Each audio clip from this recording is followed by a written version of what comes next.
So far, we have learned about the safety standards which are in Pakistan, and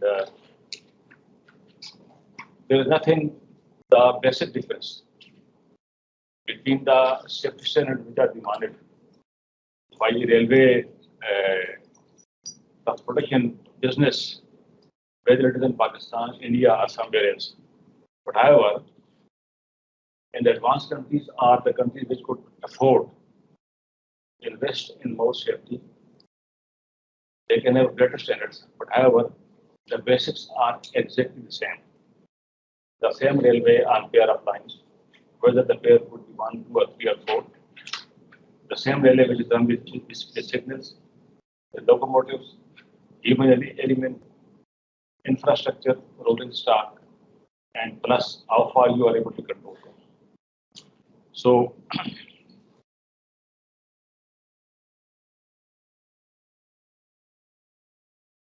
just recapitulating the topics which you learned earlier. Extent. Now, when you are going to visit the international railways, are there network, are there business, you may come across with one striking point, and that is the conceptual difference between what we take the safety measures over here and what they understand, what they evaluate about this. The safety measures in Pakistan, although we are quite sensitive to them, but however, we do not have the tendency or the mindset to evaluate them, to put some value on them, to devise some sort of standards, to reach some general conclusions as compared to those countries. Extent.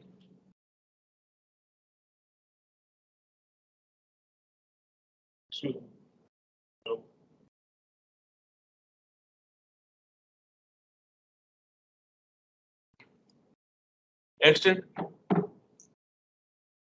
Now it is their definition. Although this definition applies over here as good as there, but yet you may understand the sensitivity or the criticality which they attach to their definition. Extent, a non-intended event with harmful consequences. An incident, a non-intended event with no harmful consequences. Both extent and incident are the same in nature. However, the first, both are unintended. Everybody, when he runs a train, or supervise the train movement, they are much concerned that there should be no any untoward happening. Now you know, and we've already discussed in detail, that whenever an accident happens, it is going to mar, to put in reverse gear your reputation. Whatever you are doing fine, whatever you are doing and whatever you are claiming to run railways as a best system, although if you compare the statistics of accidents and such happenings, railway is far better than road, far better than ferries. There could be slight difference between aviation and railways, but in aviation industries, the number of aeroplanes which carry passengers, they are far lower as compared to the number of passengers which are carried by rail. So therefore, an accident is going to reverse or to destroy your entire efforts. An accident has traditionally been the primary source of risk identification process. We have learned earlier in our accident discussion that an accident is basically, it sheds lights on you how to protect, how to pave and devise means to avoid such accidents. So therefore, an accident is a lesson. We learn in Pakistan that an accident is a lesson how to beef up your precautionary measures. And they understand is that an accident has traditionally been the primary source of risk identification process.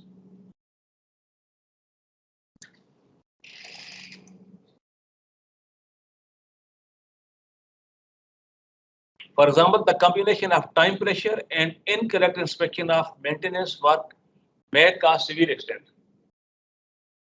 Do you endorse this statement? That the combination of time pressure, what is time pressure? Anybody? Go ahead. If a driver or a guard, if they are pressed, they are hard pressed to reach a destination in time, and they are going to abide by a schedule, and for no reason at all, they have got late, then it is time pressure which pulls them, which puts pressure upon them to reach the destination in time, and in this haste, they may tend to ignore the signals. They may tend to ignore the warning signals or the warning hand signals of controllers, pointsmen, or the station master. Similarly, when you are going to inspect your area and the gauges which are working, the devices which are required to run a safety operation, at that time, if you make a slip or tend to ignore something, it means that you are giving a message to the staff under you that you can also commit slackness in these things. So this is wrong. In order to prevent such happenings, the level of safety needs to be appropriately enhanced. The principal goal is to evaluate options in the light of cost-benefit analysis. That is, to maximize the social economic profit by comparing all benefits with all costs. What does this mean? You want to enhance the level of safety. Safety has no limits. And also, safety has no market value. You can conclude, you can determine the market value of rolling stock. You can get better rolling stock. You can lay a good rail. You can have good locomotives. However, these are things which are quantitative. But the quality of safety cannot be simply enhanced by putting in latest techniques. It is enhanced by imparting values, by imparting the quality, and by imparting the very commitment to your work. So I hope, safety comes with the cost. Cost इसको safety cast को enhance करने के लिए मसलन आप अपने जो singles हैं इनको आपने नॉन इंटरलॉक इंटरलॉक कर लिया, फिर इंटरलॉक इनको आपने पावर सिग्नलिंग कर दिया, फिर पावर सिग्नलिंग से आपने इसको रेडियो ब्लॉक सिग्नलिंग कर दिया. So these are various steps which we are putting in to beef up the safety. But however, the safety are your efforts in the light of cost benefit analysis. Please mind it that you won't come across with such a lesson in your artillery books, because so far we have learned about Pakistan that there's too much urban safety. So please try to imbibe them and try to compare these values with what you are practicing over here. So cost benefit analysis means that you are to enhance safety, sky is the limit. Whatever, you will remain within the range of your resources. So therefore, the cost benefit analysis always come in. For example, in Pakistan, where would you like to invest FT amount to beef up to enhance safety in Pakistan? In Pakistan Railways, there are a number of lines.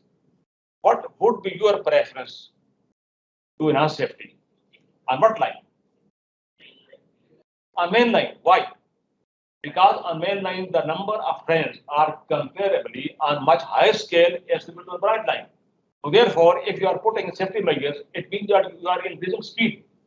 When you increase speed, then obviously you will take care of the number of trains. So therefore, your cost benefit analysis will be more critical on main line as compared to branch lines or primary A or primary B lines.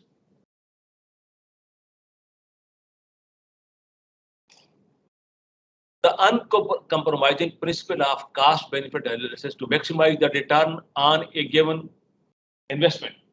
This is a very simple law. very simple law, that whatever you invest, you want to have return. Why the world over? The experiment of privatizing the railway has consistently failed. There are some exceptions, which I will tell to you. I will tell you, but however, as you all, the railway system were privatized and then nationalized. Why? What was the reason? There is a great advocacy. There is a pressure from public, from political parties, and from other so-called experts that railway should be privatized. But even in the advanced countries, the experiment of privatization, that has not given the fruits. Why? Because they want return on their investment. What? They want return on their investment. Infrastructure privatise करने की सकते हैं जैसे road network है वो नहीं हो सकता पीछे गवर्नमेंट के रहता है या गड़बड़ क्या हो रहते हैं? इसका स्प्रेड बहुत ज्यादा होता है आप किसी भी सड़क को पीछे पब्लिक की रहती है पब्लिक प्रॉपर्टी रहती है इससे उसका यूज हर किसी ने करना है आप किसी एक बंदे की प्रॉपर्टी नहीं बना सकते आप ना वो भी ठीक है। और इसके अलावा कोई और बंदा कमेंट इसमें करता है कि प्राइवेटाइजेशन का अगर शोर बहुत है। हाँ जी जी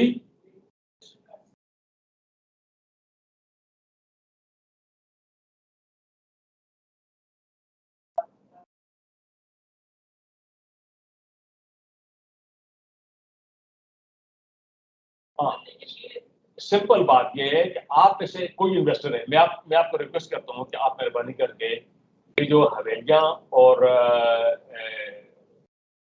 रेडी लाइन है इसमें इन्वेस्ट करें, और आप इन्वेस्ट करें पेशावर अटक सिटी कुंज लाइन में। एक तरफ मैं ये रखता हूँ और एक तरफ कहता हूँ कि आप इन्वेस्ट करें लाहौर कराची लाइन में। किसका प्रेफर करेंगे? इसलिए कि लाहौर कराची में जो आपकी इन्वेस्टमेंट है it will give you early and hefty returns, but when you invest in हवेलियां Taxila or somewhere else where the number of trains are too less, then your return will come to you after many decades. So therefore, an investor, a capitalist, is always interested to get as much return as possible and mind it in the minimum possible time. So therefore, the private investment has failed in Pakistan, because, and therefore there is a discussion that railway should not be taken as merely a means of transportation, but it should be taken as a national institution. Railway should not be compared with the road or with the aeroplanes, but railway should be compared with education. You impart education to everybody, and it is your goal that once the nation is educated, then it will deliver. Similarly, you want to give a good health system. If you just give away your health system to private party, they won't do anything at all. They will establish their good hospitals in cities where they could earn more. So similarly, railway should be taken like a health system, like public health system, like public education. Otherwise, if it is taken just mere utility, whereby you can earn, you invest, then it won't work, especially in countries like Pakistan. No regime can implement all possible safety measures because of the cost relative to cost in relation to benefit. We are too prone to quote examples of USA or Europe or Japan. If you go there, you will see that those so-called advanced countries, they have also invested with prudence and with their limitations keeping in their view. I happened to go to Switzerland, and there we were going Pakistan. We were intending to make Pakistan Railways as part of OTIF-COTIF. OTIF-COTIF is an organization. OTIF is the organization of European Union, various countries which are similar railway. And COTIF is the convention, is the agreement whereby the European Union countries their railways, they can freely cross their boundaries, their frontiers. And there I myself saw a level crossing gate, and it had to be closed to the road traffic to give way to the train. And the road traffic was stuck up for at least 15 minutes. Although public were crying, but yet they were forced to keep their certain level crossing gates not changed into underpasses or bridges. So therefore, no regime can implement all possible safety measures because of the cost-related benefits. For example, no member state of European Union has replaced all the level crossing with bridges or underpasses. Similarly, single track is used for two-way traffic. Even in these advanced countries, single track is in vogue. The prominent properties of the railway system the world over is the interdependency of many train movements, hence a risky undertaking. Why the railway is too risky as compared to road? Because if you are driving your car or sitting in a bus, you are simply concerned with that bus. And that bus does not have any relation with the bus coming over. They can cross. But however, when you are receiving a train in a yard or at a station, you are going to take care of the number of trains or vehicles which could infringe its way in that place. Now, these advanced countries, whether they are in Europe, Korea, Japan, China, they analyze, they delve deep into the matters. They don't take things as they are. Risk means combination of two factors.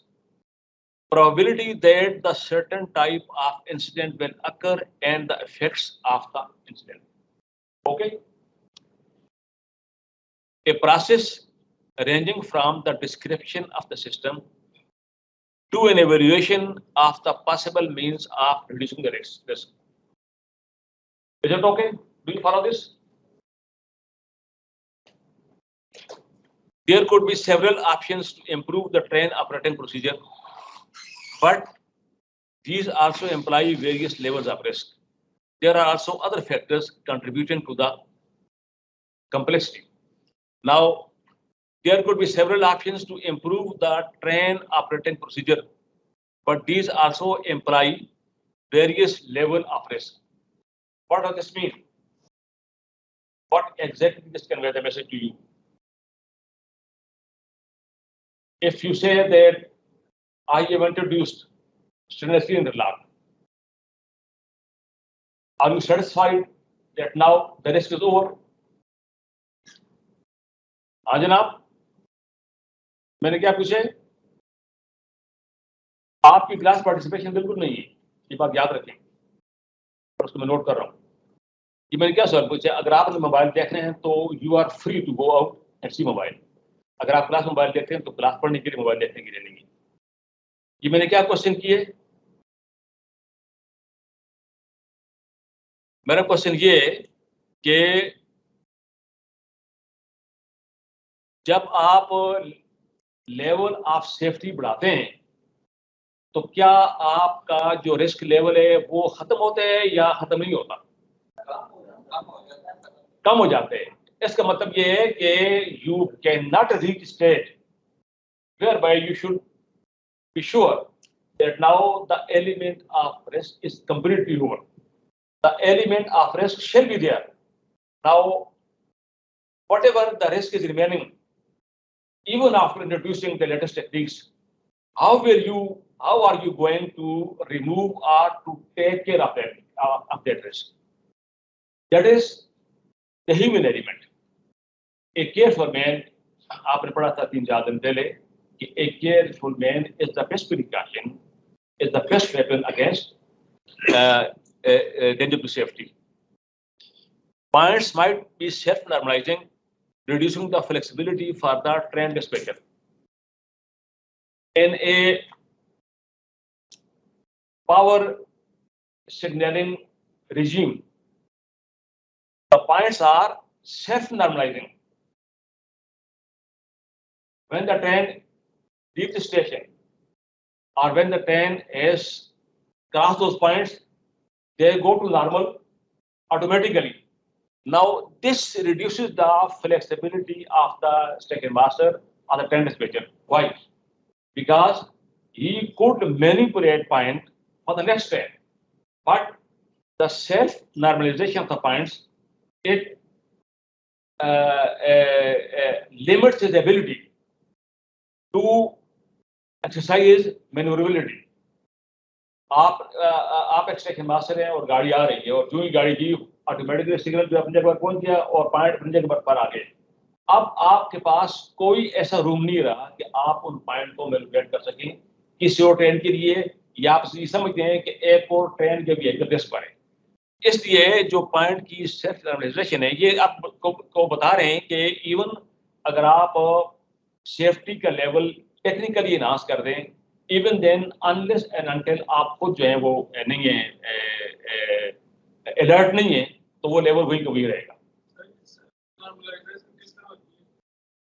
मतलब ये ना कि आप जिस वक्त मसलन CTC system है, centralised control system, तो सीटीसी में जिस वक्त गाड़ी एक ऑटोमेटिक ब्लॉक को अबूल कर लेती है, तो वो जो क्या नाम है सिग्नल आर में ये उसकी लाइट है वो येलो या ग्रीन हो जाती है ऑटोमेटिकली। उसमें जो ऑपरेटर है वो कुछ भी नहीं कर सकता। अगर उस ऑपरेटर ने कुछ करना है तो उसने पूरे सिस्टम को पहले इन्फ्लुएंस करना होगा, उसको पीएलसी करनी होगी, फिर वो गाड़ी ले सकते हैं। इस तरह सीटीसी सिस्टम में एक स्टेशन पर गाड़ी आ गई है, तो जो ही गाड़ी ने उस स्टेशन को पार किया तो उसके जो सिग्नल्स हैं आउटर, होम, वार्नर, वो पॉइंट सेट हो जाएंगे और सिग्नल जो है वो दोबारा हो जाएंगे, नॉर्मल हो जाएंगे।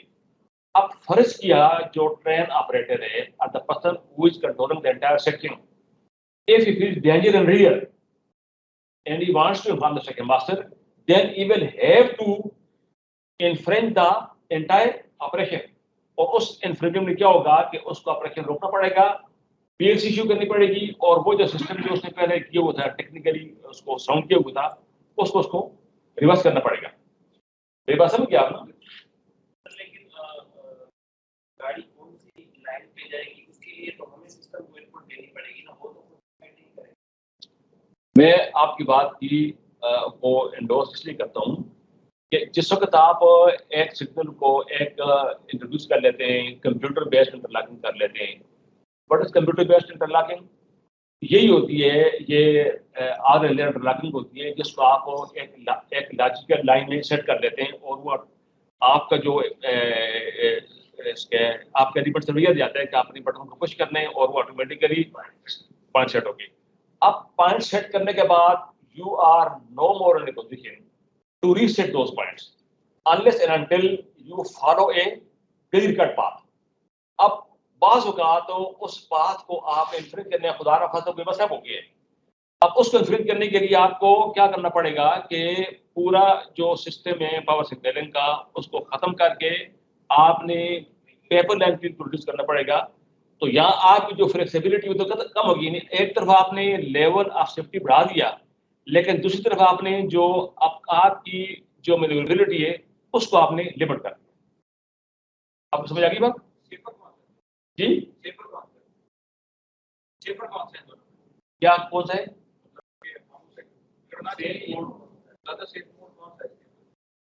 ज्यादा कौन सा? आपका सवाल में सुन जी, ना सेफ्टी तो ज्यादा उसी में जो आप पढ़ चुके हैं सो फार ना। ये तो एक वो कॉन्सेप्ट है, यानी देखें ना सेफ्टी के इस लेवल को एनहांस करते। What I want to say to use that, what I want to make point is that even after enhancing, increasing the level of safety, you cannot say for sure that now there shall be no accident at all. Accident वहां भी हो रहे हैं जो हैं advance countries हैं। आगे आप देखेंगे इसमें सेफ्टी है। हम ये कह सकते हैं कि you can increase the level of safety, but that increment in the safety is inevitably linked to your level of supervision, level of alertness. and the level of your prudence कि आप उसमें क्या करते हैं।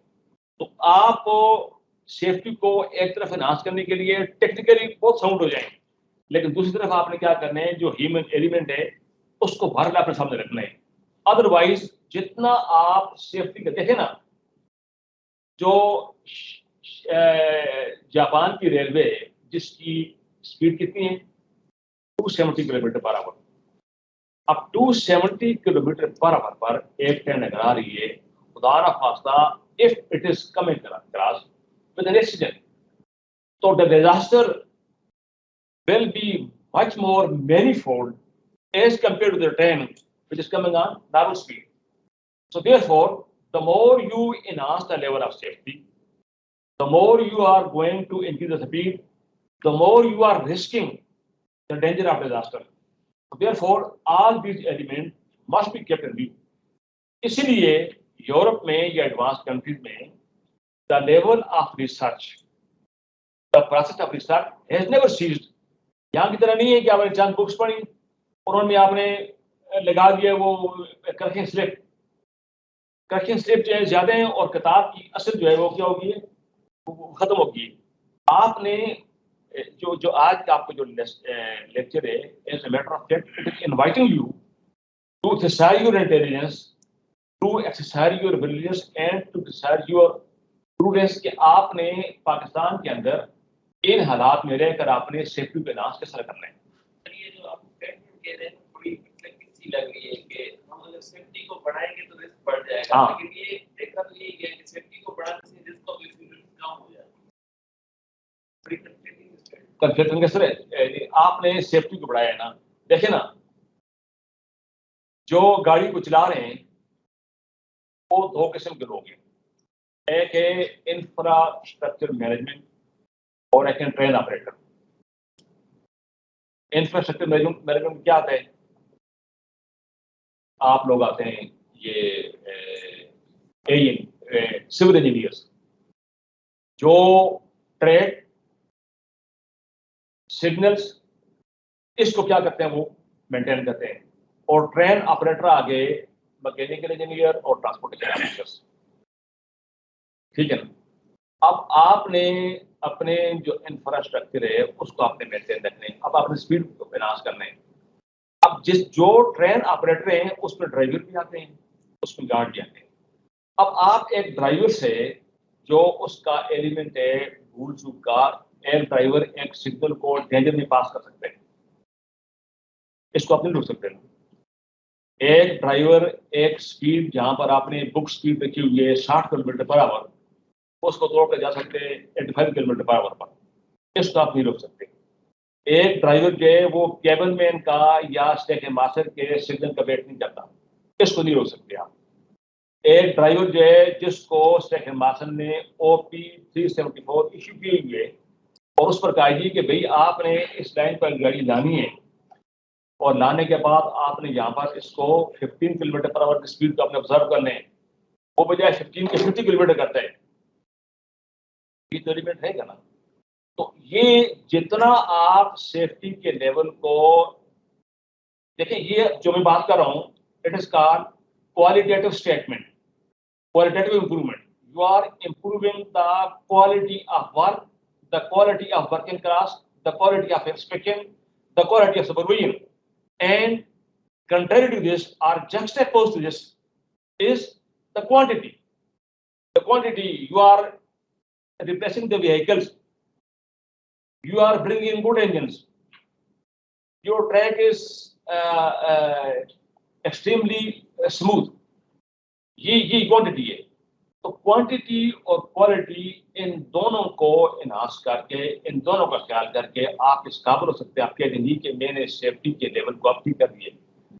आपने सेफ्टी के level enhance इसलिए तो नहीं किया नहीं कि लेवल एनहांस कर दिया और गाड़ी चल रही है टीयूटी की रफ्तार से, जितना एनहांस करेंगे तो स्पीड बढ़ाएंगे। तो उस सूरत में अगर कोई गड़बड़ होगी तो फिर मसला खराब हो जाएगा। पूरी दुनिया में शेनकिनशिन, अगर मैं सी उसकी तलफ़्ज़ अदा कर रहा हूँ, रेलवे जो जापान में है जिसकी स्पीड है 270 किलोमीटर पर आवर, पिछले 30 साल से उस पर एक एक्सीडेंट भी। पिछले 30 साल में उसकी जो एवरेज डेविएशन फ्रॉम स्केड्यूल है वो जस्ट 1 मिनट है। 1 मिनट क्या वो लेट सेकंड में पहुंची है या 1 मिनट अर्ली पहुंची है? तो ये रिकॉर्ड जो है इट इज अनबीटेबल। ये इसीलिए है ना कि उनकी advance level of safety and signalling system है। जिस तरह आप स्पीड की बात कर रहे थे, इंजन पे बात करें, तो एक सिस्टम है केयर सिग्नलिंग। जब वो लगता है तो ड्राइवर की जरूरत नहीं पड़ती है हमें कि अगर सिग्नल डेंजर पे है तो आपकी ट्रेन पहले से ही रुक जाएगी, वो पास ही नहीं करेगी। तो एडवांस लेवल ऑफ सिक्योरिटी जिस तरह बढ़ाते जाएंगे हमें बंदों की जरूरत नहीं पड़ेगी। हाँ ठीक है ना। आप कहते हैं मैं बता खुदा ना खास्ता अगर वो गाड़ी जो है आखिर उसको भी तो ड्राइवर चला रहे हैं ना, उसमें भी आप ये तो नहीं कह सकते अगर नहीं हुआ तो बहुत अच्छी बात है, लेकिन प्रोबेबिलिटी है ना। हम ये कह सकते हैं कि जो प्रोबेबिलिटी रिस्क जो भी रिस्क का है, risk means combination of two factors, probability that a certain type of incident will occur and the effects of that incident। मतलब ये आप तो सब साइंस के स्टूडेंट्स हैं, you must be knowing what is the difference between probability and possibility। The element of probability cannot be ruled out at all, it can be there। मैं DHS से अपनी बेटी को लाता था वहां पर वेस्टर्न में एक स्कूल में, 1 साल में लाता रहा और उस 1 साल में वहां पर जो कचहरी में जो सिग्नल है वो मुझे 3 दफा ग्रीन मिला, बाकी रेड मिला। मैं अब तक ये सोच रहा हूं कि ये प्रोबेबिलिटी ये कह रही है कि the incidence of green and red signal should be equal, लेकिन मुझे क्यों मुस्तकिल तौर पर रेड सिग्नल मिलता रहा है और ग्रीन बहुत कम मिले, लेकिन प्रोबेबिलिटी ग्रीन मिलने की है। इस तरह यहां पर भी है। तो मतलब कहने की ये है कि आप जब एक ट्रेन चला रहे हैं वो देखें ना, ट्रांसपोर्टेशन है, वो आप ट्रेन चलाएं या एरोप्लेन चलाएं या आप फेरी चलाएं, किश्ती चलाएं या आप रोड चलाएं, रोड पर आए, there is the probability of accidents. इसको आप रोक नहीं सकते, ये अल्लाह ना करे लेकिन ये रहेगा। इसको आप कम कर सकते हैं। उस कम करने के लिए मैं ये कहना चाहता हूं कि जितना आप रिस्क फैक्टर को दूर करेंगे इतना ही आप लोगों में एतमाद बढ़ाएंगे, इतना ही एक्सीडेंट कम होगा। लेकिन रिस्क फैक्टर को कम करने के साथ साथ जो आप अपने हैंड फ्री कर लेंगे कि ये स्पीड जो है 5 किलोमीटर के बजाय 500 किलोमीटर हो जाए, तो उस सूरत में अगर रिस्क फैक्टर सामने आ गया तो फिर डिजास्टर खतरा पहुंच जाएगा।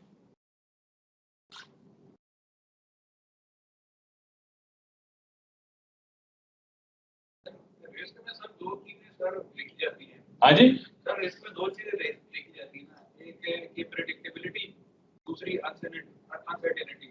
सर जितना ह्यूमन एलिमेंट कम होगा उतनी प्रेडिक्टेबिलिटी भी बढ़ जाएगी और अनसर्टेनिटी भी कम हो जाएगी। अब जैसे अगर आप ट्रेन डिस्पैचर या जैसे जैसे हम ड्राइवर से कंट्रोल लेते रहते हैं, आप सारी चीजें ऑटोमेट करते जाते हैं, प्रेडिक्टेबिलिटी बढ़ती जाती है और अनसर्टेनिटी कम होती जाती है, और रिस्क कम हो जाता है। आरएस कम हो जाते हैं। लेकिन देखें ना, अभी मैं आपको एक मिसाल देता हूँ। आजकल दुनिया के 2 बहुत जो रिच मैन हैं वो क्या कर रहे हैं, वो कहाँ जा रहे हैं, खला में जा रहे हैं। एक बेजोस है और दूसरे का नाम पता नहीं क्या है जी, मास्क। और उन्होंने 1.5 लाख डॉलर किराया रखे हुए और जो सफर है जो खला में जाने का वो गालिबन 5 से 6 मिनट है। आप आ जाए, अब देखिए ना, they are believing on the capacity and the skill of the pilots are those who are driving और who are operating the satellite. ठीक है ना। आज से कुछ साल पहले अगर आपको याद हो तो एक एक्सीडेंट हुआ था अमेरिकन सैटेलाइट का, शटल का, जिसमें इंडिया के भी 1-2 वहाँ पर गए हुए थे साहब, क्योंकि खातून भी थी और वो सारे के सारे गालिबन 8 के 12 थे। वो खला में उनका जो शटल है वो फटकी और उनको पता नहीं चला कि वो बल्ब आगे रहे। रीजन क्या थी? रीजन ये थी कि जिस वक्त तो शटल को भेजा तो भेजने के इमीडिएट बाद जो कंट्रोल में लोग बैठे थे उसमें एक बंदे ने कहा जी एक बहुत बड़ी गलती हुई है जिसमें इनका वापस आना खुदा करे कि ठीक हो।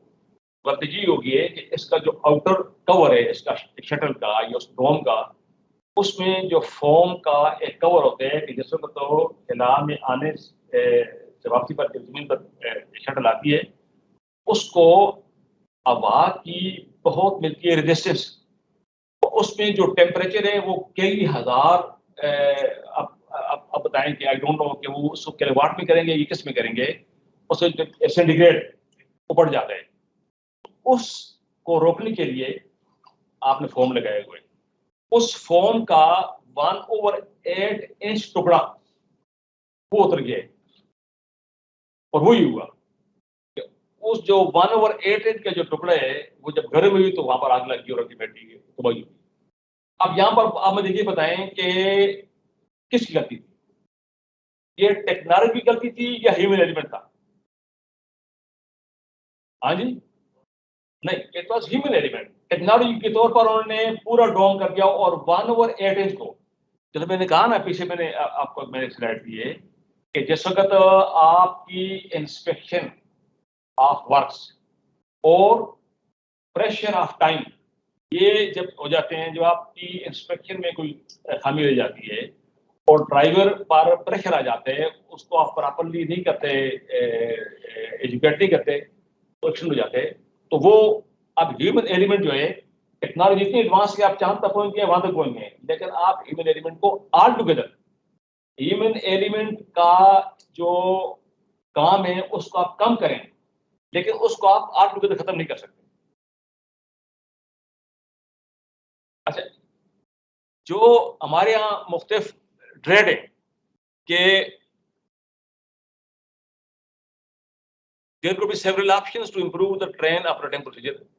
अच्छा, अब जो रिस्क फैक्टर है किससे पढ़ते हैं? रिस्क फैक्टर वो मालिक जिनकी मैं बात करना चाह रहा हूँ, यूरोपियन यूनियन हो गया, जापान हो गया, चाइना हो गया, उनके अंदर भी जो रिस्क फैक्टर वही है जो हम यहाँ काउंट करते हैं। Points might be in wrong position, signals might show the wrong aspect, train drivers might misread or misinterpret signals। Signal जो है वो डाउन है, जिस ब्रैकेट सिग्नल में जिस लाइन पर गाड़ी आनी है उसको ड्राइवर ने मिसरीड करके दूसरी लाइन के सिग्नल पढ़ लिए। जी, आप यहाँ पर आ जाएं या ऊंचा बोले वहां से। सिग्नल क्या? कैब सिग्नल है। क्या?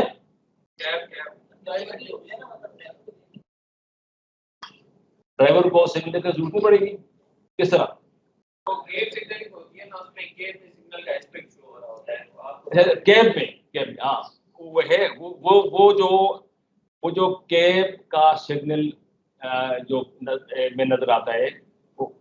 अब फर्ज किया ड्राइवर और जो कैबन है उसमें भी सिग्नल नहीं देख पाता, फिर क्या होगा?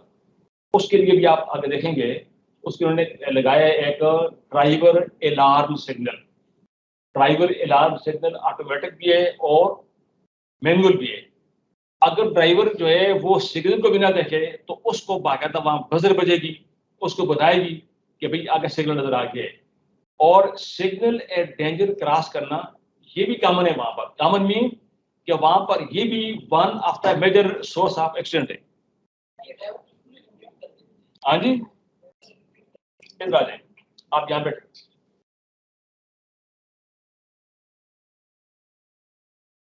I like him because he participated in the classification, and today I am going to take the detail of those students who are participating in the class. हाँ जी, ड्राइवर एलिमिनेट कर देना चाहिए। आगे सेंसर लगाओ, क्या कहते हैं वो कैबिन में कनेक्टेड हो, उस पोजीशन देके गाड़ी वो ठीक इसलिए तो वहां पर जो ये है, अभी आप आगे पढ़ेंगे, नेक्स्ट स्लाइड देख लें। मेरे ख्याल में इसको आप देख रहे हैं तो फिर आपको पता लग जाएगा कि वो जो आप बता रहे हैं ये गैजेट लगाने के बाद जो नंबर ऑफ एक्सीडेंट्स हैं, डिरेलमेंट्स हैं, हेड ऑन कोलिजन है, वो काफी हद तक कम हुए। इसको मैं डिटेल आपको दे रहा हूँ आगे में। The overlap may have different length. Overlap mean braking distance. हम ब्रेकिंग डिस्टेंस कहते हैं, वो लोग ओवरलैप कहते हैं। And trains travel at different speeds and have different braking distance। एक गाड़ी ऑब्वियसली जो आ रही है 60 किलोमीटर पर 200 किलोमीटर पर, तो उसका जो ब्रेकिंग डिस्टेंस है वो दूसरी गाड़ी से मुख्तलिफ होगा। Are this affects the rail risk system. Train का ब्रेकिंग डिस्टेंस जी हाँ, ट्रेन का ब्रेकिंग डिस्टेंस देखिए ना, आपने बिटवीन स्टेशन जो ब्लॉक सेक्शन है वहां तो आपने वो स्पीड इख्तियार करने जो बुक स्पीड है। What is book speed? Book speed क्या होती है?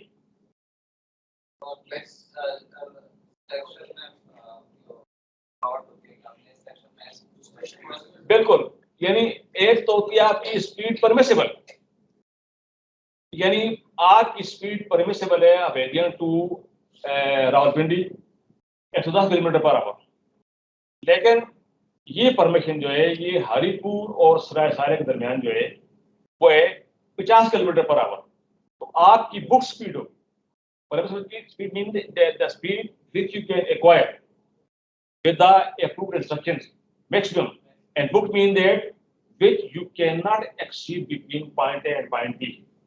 ठीक है ना? तो जो ब्रेकिंग डिस्टेंस है वो आपका जो सेक्शन है वहां तो आप फुल स्पीड इस्तेमाल करेंगे, लेकिन जिस वक्त आप पहुंचेंगे स्टेशन पर एब्सोल्यूट ब्लॉक सिस्टम में, what is absolute block system? where a block is bounded by station, or what is its opposite? Auto block system, auto block system या centralized control system। अब एक ब्लॉक सिस्टम में जब second पर आ रहे हैं तो ऑब्वियसली वहां आपने अपनी स्पीड को कितना कम करना होगा। अगर वार्डर उसका ऑन है तो स्पीड उसने वहां पर रुक जाना है, तो लिहाजा वो स्पीड वो रखेगा जो स्टेशन पर एंटर होने की है। अब उस स्पीड के लिए आपके पास बाकायदा स्पीड बोर्ड लगे हुए हैं, परमानेंट भी है और टेम्परेरी भी है, लेकिन अदरवाइज आपके जो टाइम टेबल बताते हैं वही बताते हैं कि आप जब एक स्टेशन में एंटर होंगे तो उस वक्त आप ऑटोमेटिकली एक सिग्नल बताएगा कि आपने यहाँ पर रुकना है। जब आप एक सिग्नल पर रुक रहे हैं तो आपने तो कम करना है, लेकिन उसमें जो ओवरलैप है या ब्रेकिंग डिस्टेंस है उसका मैंने पहले भी आपको बहुत बताया है कि एक ड्राइवर बकायमी होश हवास एक गाड़ी को वार्डन पर रोक रहा है लेकिन नहीं रोक सका, तो उसको आप इतना मार्जिन दें कि वो गाड़ी को सीधे ले जाए और आगे किसी गाड़ी से उसकी टक्कर न हो, सेकंड नुकसान न हो। तो उसके लिए आपने 400 मीटर दिए हुए और फर्ज किया उस 400 मीटर को भी वो क्रॉस कर लेते हैं, फिर वो कहां चला जाएगा? He will go into block section. और अगर उसने रुकना है तो अगर आपका जो स्टेशन है वो स्टेशन जो है उस पर स्पीड ज्यादा है तो उस सूरत में आपने उसको आइसोलेट करना है। आप उसको उस लाइन पर ले जाएंगे जिसके एंड पर या सैंड हम दिए हुए या वहां पर बफर दिए हुए, और वहां जाकर वो टकरा कर वहां रुक जाएगा लेकिन नुकसान नहीं होगा। ठीक है ना? इट इज कॉल्ड ओवरलैप और ब्रेकिंग डिस्टेंस। अगर वो अपनी रिस्पांसिबिलिटी की वजह से पास करता है तो उसको एक्सीडेंट ही कंसीडर किया जाता है। That is accident. आपने एक्सीडेंट में पढ़े है ना कि इट इज एक गाड़ी जो है वो अगर आकर रुकती है इसमें सैंड में टकरा कर तो गालिबन ये एक्सीडेंट। हाँ, कोई भी सिग्नल डेंजर है उस पे वो अगर रिस्पांसिबिलिटी थोड़ा आगे निकल गया it is accident, it is accident. Engine failure जो है, देखे ना, हम यहाँ कहते हैं कि उन्होंने जो मगरब टीम के एडवांस ने क्या तारीफ की है, हम कहते हैं कि एक्सीडेंट जो है वो चीज है जो आपकी ट्रेन वर्किंग में हार्ड पैदा करते हैं। वो कहते हैं जी कि accident could be divided into accident and incident. An accident has serious consequences, and incident has no serious consequence, but a warning to you that it could change into gravity. Braking distance में तीन speed पे depend करती है कि आपने किस जगह से मतलब किस डिस्टेंस से आपने ब्रेक अप्लाई करना स्टार्ट करना है। वो स्पीड पे डिपेंड करती है ग्रेडियंट पे। कुछ अगर ज्यादा ग्रेडियंट है मतलब कि डाउनवर्ड ग्रेडियंट है तो आप पहले से स्पीड यूज करना स्टार्ट कर देते हैं, ब्रेक लगाना स्टार्ट कर देते हैं। और तीसरी चीज जो है ना आपकी उसमें डिपेंड करती है लोड पे, कि आप कितना लोड करते हैं मोमेंटम की वजह से। ये तीन चीजें हाँ, लेकिन उसमें ये है ना, ये आइडियल जो कंडीशन है, आइडियल कंडीशन ये है कि ड्राइवर सिग्नल का एहतराम करता है, आइडियल कंडीशन ये है कि ड्राइवर टाइम टेबल का एहतराम करता है। अगर ये काम करे तो फिर तो क़यामत तक कोई एक्सीडेंट नहीं होगा होता। लेकिन ये होता ही वहां पर है where you are going to deviate from rules, उसमें और उसी डेविएशन को रोकने के लिए ट्रेन के अंदर बहुत सारे रूल बने हुए हैं, और ट्रेन के रूल इसलिए बहुत ज्यादा क्रिटिकल हैं, मैं फिर आपको बता रहा हूं कि ये लिमिटेड है, आपने पेयर ऑफ लाइन के अलावा आपके पास कोई चीज नहीं है, लिहाजा उसके लिए आपने बहुत सारे रूल को देखना है कि आपने इस लाइन पर अगर गाड़ी रोकनी है, क्योंकि इसी लाइन पर आपका हेड ऑन कोलिजन दूसरी लाइन के साथ हो सकते हैं। सर वो इसमें है ना कि मैंने आगे सिग्नल देखा वो रेड है, अब मुझे कैसे पता चलेगा कि मैंने अब यहाँ से ब्रेक लगाना स्टार्ट कर देना है ताकि वो वहाँ आउटर पे पहुँच के मेरे आउटर से पहले ही गाड़ी रुके, सिग्नल से पहले ही गाड़ी रुके। तो ग्रेडियंट को देखेगा, फ्लैट है तो वो तो मतलब कि करीब भी हो तो वो लगा सकता है, ग्रेडियंट है तो सिर्फ आपको पहले से ब्रेक लगाना स्टार्ट कर उसके लिए सब कुछ मुतय्यन है, आपने पढ़ा टाइम टेबल, उसमें हर चीज लिखी हुई है कि एक ड्राइवर को किस स्टेशन पर कितनी रफ्तार पे उसको मेंटेन करना है। और दूसरी बात ये मैंने पहले बताया था कि अगर आप अभी इख्तियार दें कि मुझे 6 ड्राइवर चाहिए रेलवे के जिनकी उम्र 20 साल हो, ताकि वो फिट हों और यंग हों, लेकिन वो नहीं मिलेगा आपको, क्योंकि 20 साल के एक्सपीरियंस के बाद तो ड्राइवर बनते हैं। एक आदमी जो है पहले यार्ड में शंट करेगा, यार्ड में शंट करने के बाद फिर गुड्स ट्रेन पर फायरमैन होगा, उसके बाद फिर उसको ड्राइवर होगा, उसके बाद 20-25 साल के बाद इस काबिल होगा कि उसको आप वो ट्रेन दें जो उसमें जाए, लिहाजा उसको बाई वर्च्यू ऑफ एक्सपीरियंस वो सारा पता होता है। फिर दूसरी बात यह कि इवन देन इस एक्सपीरियंस के बावजूद भी अगर आपको तबादला पिंडी से कोयटा होता है या कोयटा से कराची होता है, the first thing you do is but road learning. जो सेक्शन जो डिवीजन आपको दिए हुए उसमें आप पूरे डिवीजन में घूमते हैं अपने दोस्तों के साथ जो ड्राइवर होते हैं, और यू गो ऑफिशियली, और आप रोड लर्न करते हैं कि ये जो ट्रैक है ये किस किस्म की है, पढ़ने के बावजूद भी, तो फिर आप जाकर वो 5 से 7 माइल। हाँ यस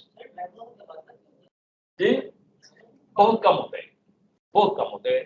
लेकिन अगर मैं अगर ड्राइवर हूँ कोटा में और मेरा घर पिंडी में, तो ऑब्वियसली मैं कोशिश करूंगा कि मुझे वहां का अपडेट करने, अदरवाइज बहुत कम होते हैं। ऑटोमेटिक ट्रेन कंट्रोल सिस्टम जो आप बात कर रहे हैं, based on study conducted in 85-92 in great Britain, the driver reminder appliance DRA considerably reduce the incidence of signal past at danger, SPAD, signal past at danger। ये इतना common चीज है, although I won't say it common, but it is the main factor contributing to accidents। तो वहां पर एक लगाया driver reminder appliance, ये जो device for reminding the driver to check the signal aspect, हाँ वो सिग्नल एस्पेक्ट उसके केब में लगे हुए हैं या बाहर, before starting away from a signal, either after stop on a station, after restrictive signal on line, it is manual as well as automatic. Manual ये है कि ड्राइवर उसको खुद ऑपरेट करेगा, उसको पता चल जाएगा कि आगे सिग्नल का एस्पेक्ट क्या है। अपने धुन में अगर एक स्पीड पर आ रहा है, मैंने अक्सर देखे, आप अपडेट करेंगे इंशाअल्लाह ताला कल परसों, आप देखेंगे कि the tendency of the driver is to run at maximum speed.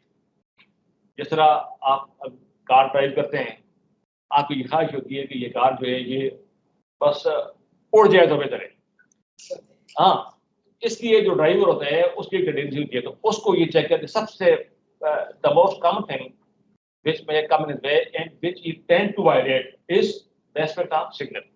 तो उसके लिए उन्होंने ये बनाए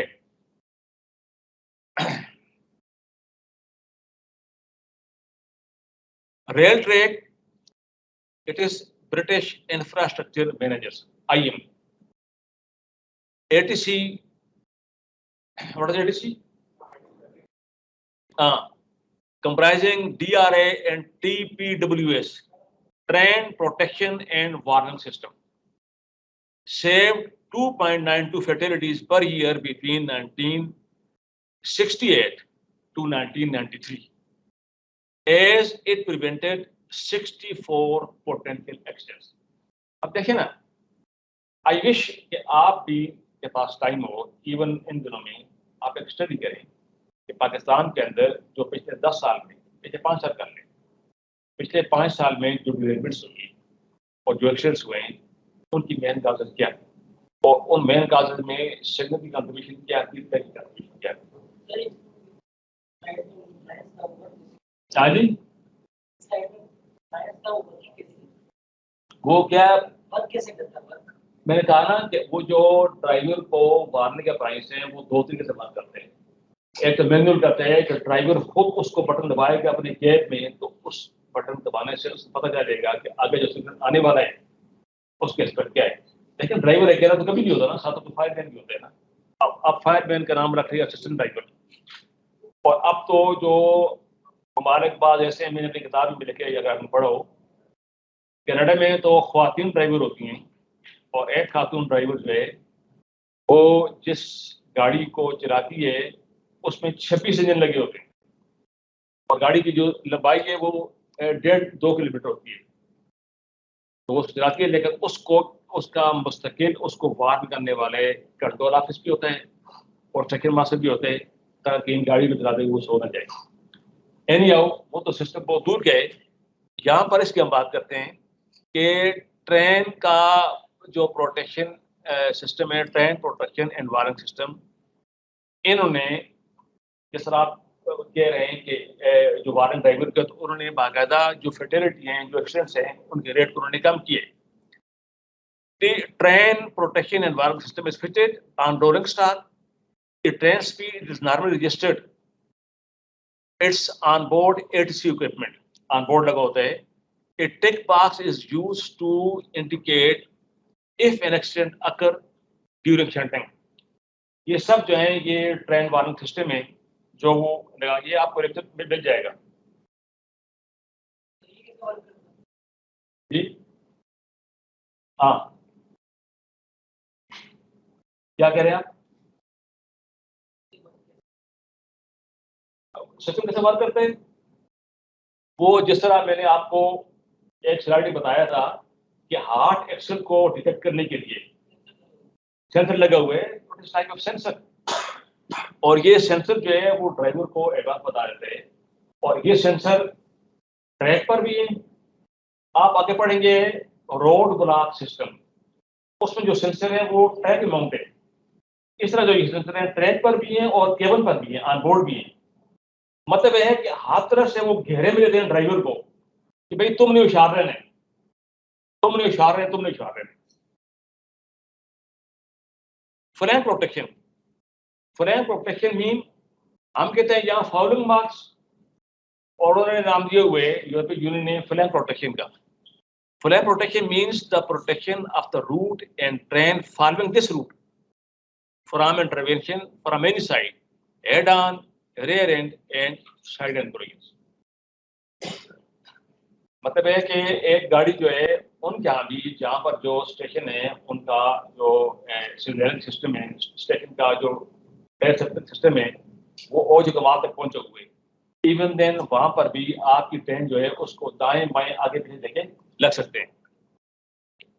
On a station with dozens of tracks, hundreds of points and signals, the setting of train routes is automated. Pakistan में भी है। Flank protection measures long overlap. The overlap is the distance from signal to a potential collision point. कोई breaking distance आ गया। Trap point, आप गाड़ी को protect कर सकते हैं एक पाथ पर जब वो स्टेशन पर आ रही हो। ब्रेकिंग डिस्टेंस उसका वो दें, ब्रेकिंग डिस्टेंस उसका आप लाइन को आइसोलेट करते हैं या उसको खड़े लाइन पर लेते हैं, ट्रैप पॉइंट करते हैं उसको। Averted collision means that you have exceeded the distance between between train, जो आपको जो फासला दिए हुए हैं, मसलन आपने एक गाड़ी को रिसीव करना है OP374 पर, तो उस गाड़ी लाइन पर रिसीव करने के लिए आपकी ट्रेन जो है वो बजाय 15 किलोमीटर की उसने स्पीड रख ली है 30 किलोमीटर पर आवर, और एयर ब्रेक लगाई है उसके पीछे आकर थोड़ी देर बच के, लेकिन स्पीड को चूंकि वायलेट किया तो लिहाजा ये मॉडल कोलिजन आ गया। इस तरह आप गाड़ी को रिसीव कर रहे हैं और गाड़ी ने खड़ा होना है आउटर पर, लेकिन वो आउटर को पास करके होम तक आ गए, और आगे होम के बाद जो लाइन जो ऑक्यूपाइड है वो आकर करते भी हैं ड्राइवर, लेकिन वहाँ भी छोड़ देते हैं ताकि टाइम बच जाए। एक ड्राइवर ने रास्ते में टाइम को लूज किया है, और टाइम जो लूज है उसको मेंटेन करने के लिए टाइम टेबल में टाइम दिए हुए ना, उसे क्या कहते हैं? Makeup time, minimum running time. मतलब the minimum running time between two stations does have the margin to take care of the excess time. Excess time किस पर लगेगा? नंबर 1 और नंबर 2 जो आपके ER है उस पर लगेगा। तो उसको कवर करने के लिए वो अगर बंदा जो है उसको मेंटेन नहीं करता और जल्दी आ जाते हैं तो ये वाटर कोलिजन हो गया। और वाटर कोलिजन के बारे में किसी को कोई डाउट है? अच्छा,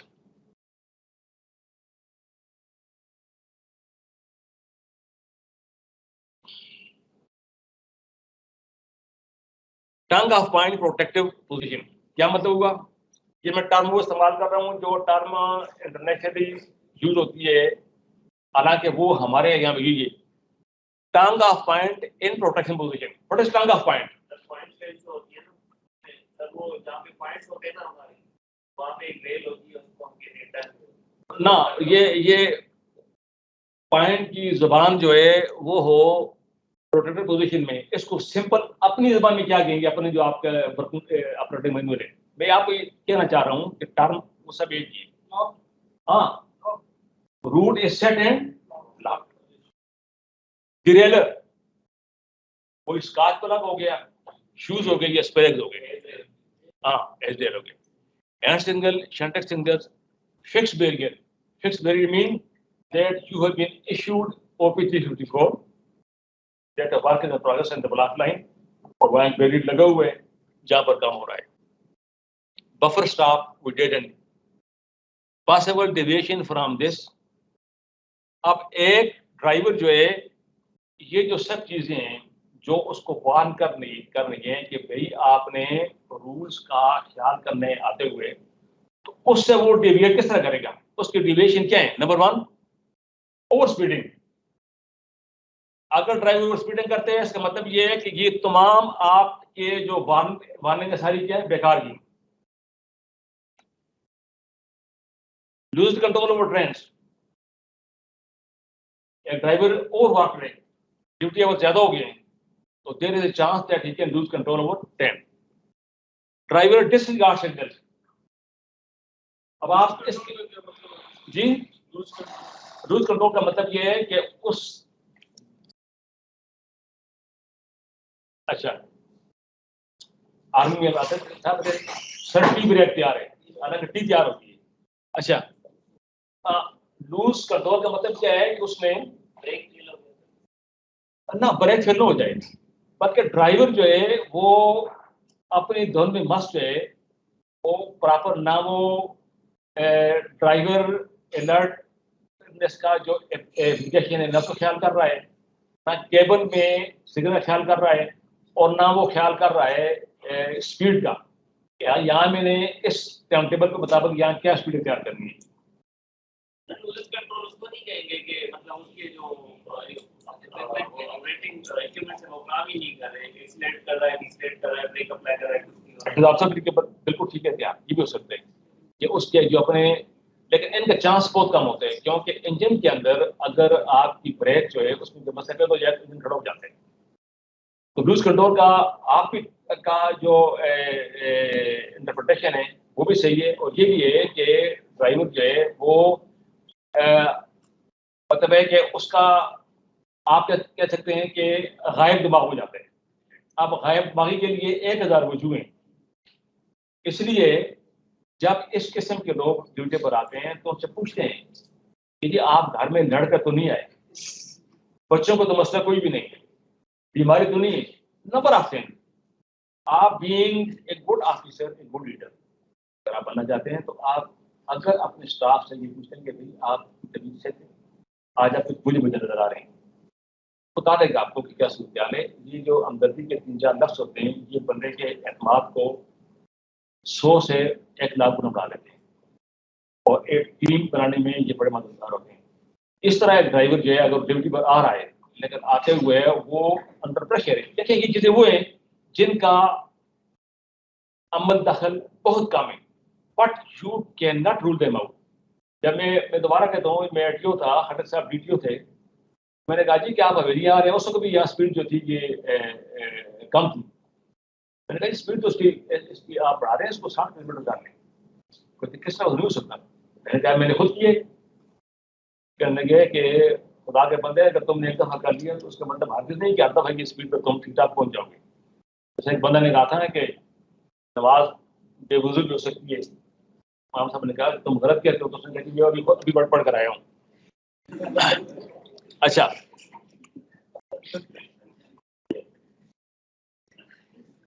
अच्छा, ट्रेन हिट्स डिरेलर, काफी एक्सीडेंट हो सकते हैं।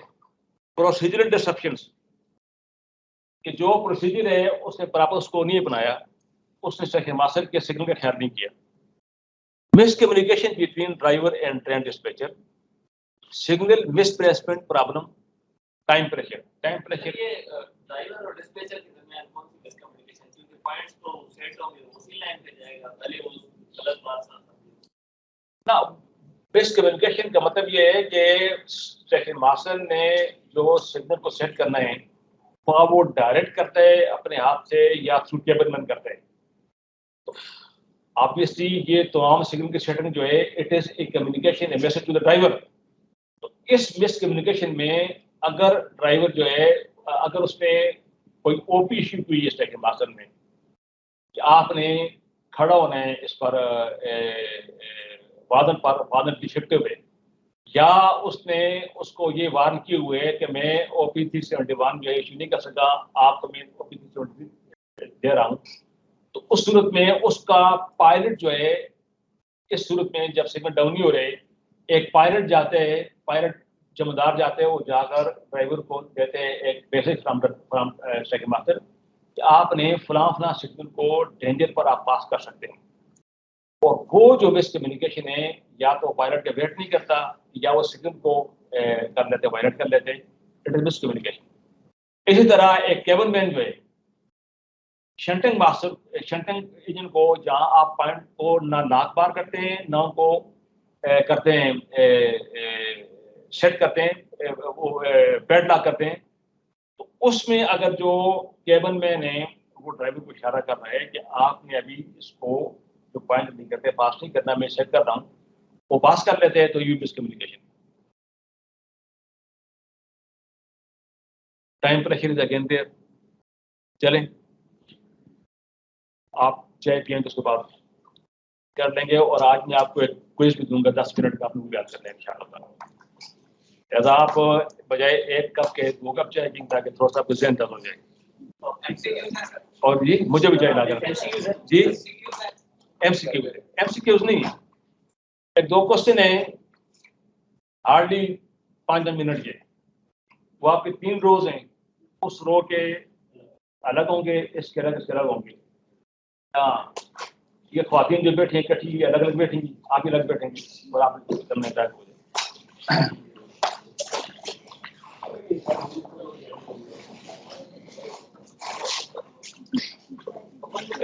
उसको कह देंगे कुर्सी भिजवा दे मुझे।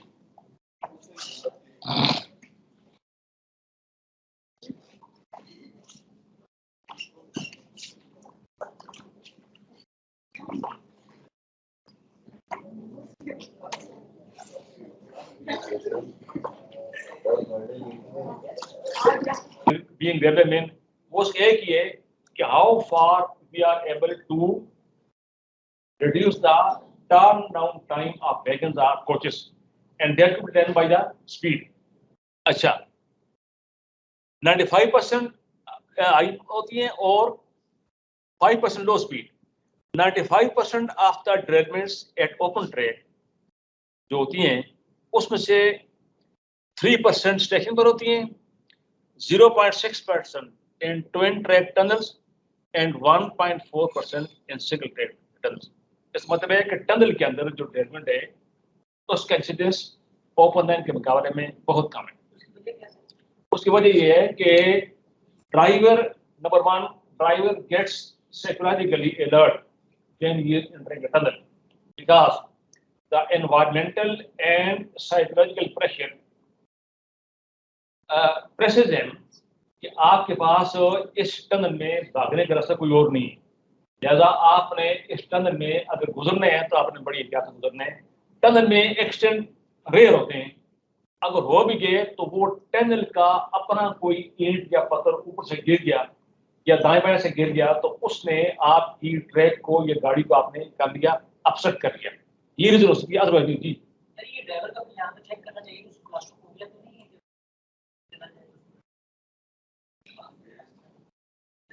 ड्राइवर को क्या करना चाहिए, चेक करना चाहिए. क्लास्ट्रोफोबिया उसका चेक होना चाहिए. हाँ, ये अगर आप इसमें जाए ना तो फिर आपकी भी कहेगी कि ड्राइवर के लिए एक जैसे आप जाते हैं सीएसएस में, उसमें साइकोलॉजिकल होता है, वो एक टेस्ट होता है. उसमें बहुत सारे केसेस में एक बंदे ने अगर मार्क्स लिए हैं 1000 में से 800 मार्क्स लिए हैं, लेकिन उस पर जो जो जो जो जो जो साइकोलॉजिस्ट हैं वो कहते हैं कि नहीं जी ये फलां ग्रुप के लिए फिट नहीं.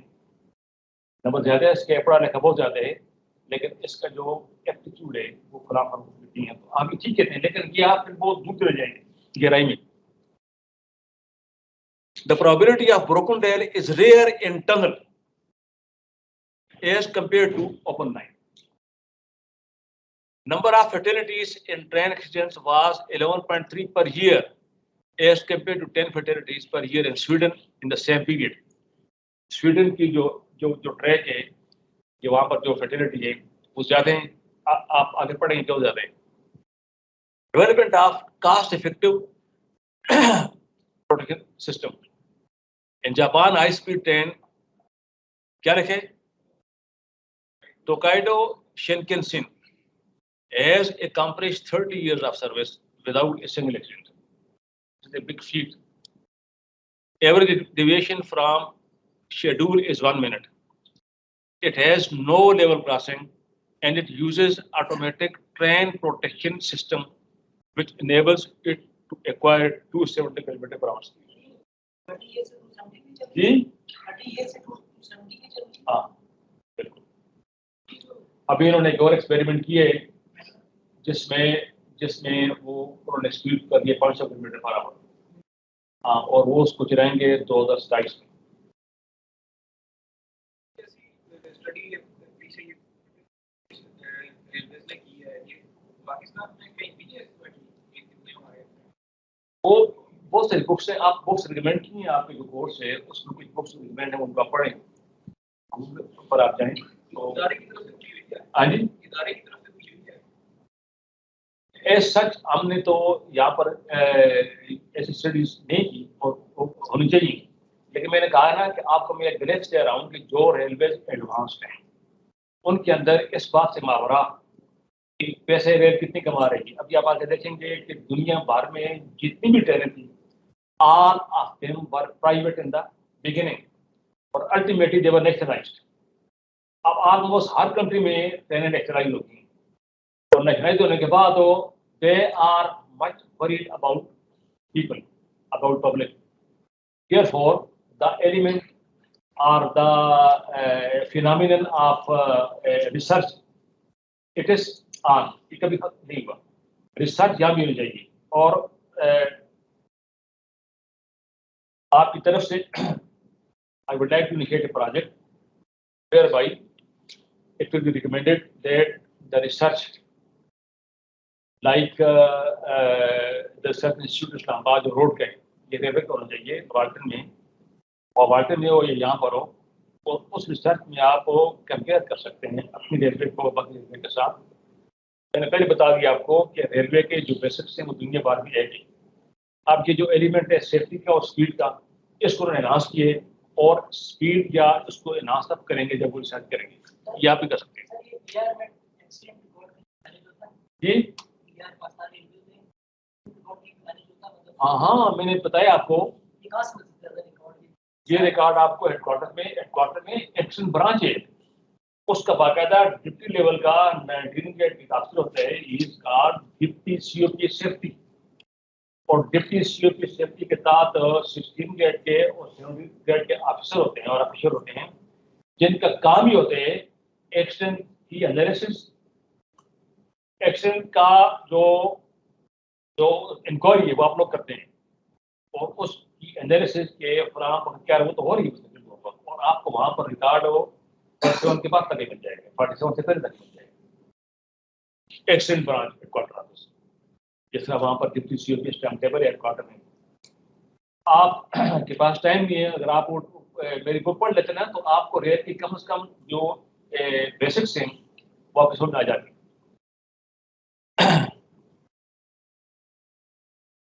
It is no level crossing. मैंने आपको पिछले स्लाइड में बताया था कि यूरोपीय यूनियन हो गया या अमेरिका हो गया, इवन स्विट्जरलैंड जो यूरोप का सबसे एडवांस कंट्री है, एडवांस में रिच कंट्री है, वहां पर भी जो लेवल क्रॉसिंग है वो दिए हुए हैं, लेकिन ये इसमें नहीं है। और मजे की बात ये है कि कंपनी प्राइवेट है, सरकारी नहीं है। It is two backup systems and agreement between two is necessary if a signal is regarded to be correct. कोई भी सिग्नल जो होगा, अगर उसको ड्राइवर साथ उसका APWS ट्रेन वार्निंग सिस्टम अगर उस सिग्नल को वेरीफाई करते हैं तो उसकी वेरिफिकेशन डबल होगी, और डबल वेरिफिकेशन जो जब आपस में एग्री करेगी तब वो ड्राइवर जो होगा उस सिग्नल को करेक्ट कर लेगा। Tokyo commuter train has been working under ATSP automatic train stop with on board pattern. On board pattern है कैब में लगा हुए। The ASTP cover 700 kilometre, it cost has been reduced by 50%। ये जो ATSP लगाए, अब इसकी डिटेल क्या है या मालूम करने खुद पढ़ ले उसको कि ATSP का बतौर आप इंजीनियर आप देख लें कि उसका पीछे जो है वो कॉन्टेक्स्ट क्या है। लेकिन ये है कि इसने जो सेफ्टी की जो कास्ट है उसको रिड्यूस किया है। Cost benefit is in favour of public economy. अच्छा, इंग्लैंड में हमारे यहाँ जो कोचेज हैं, जो स्टॉक है वो 1935 की गाड़ी में चल रही है। आपके इंचार्ज उनको फेस आउट किए, लेकिन इंग्लैंड में mark 1 in great Britain labels A series of passenger. उन तमाम कोचेस को मार्क 1 कहा जाएगा विच वर बिल्ट बिटवीन 1951 एंड 1974।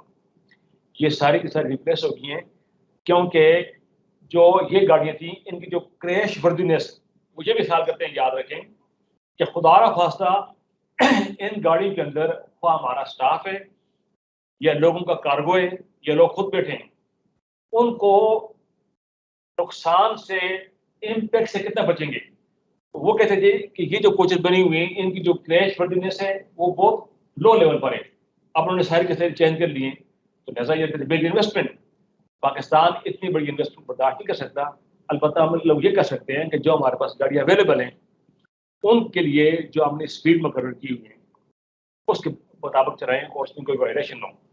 आपको मैंने कहा था पहले भी कि I went to Afghanistan to negotiate the agreement between Pakistan and Afghanistan, term trade agreement TTA।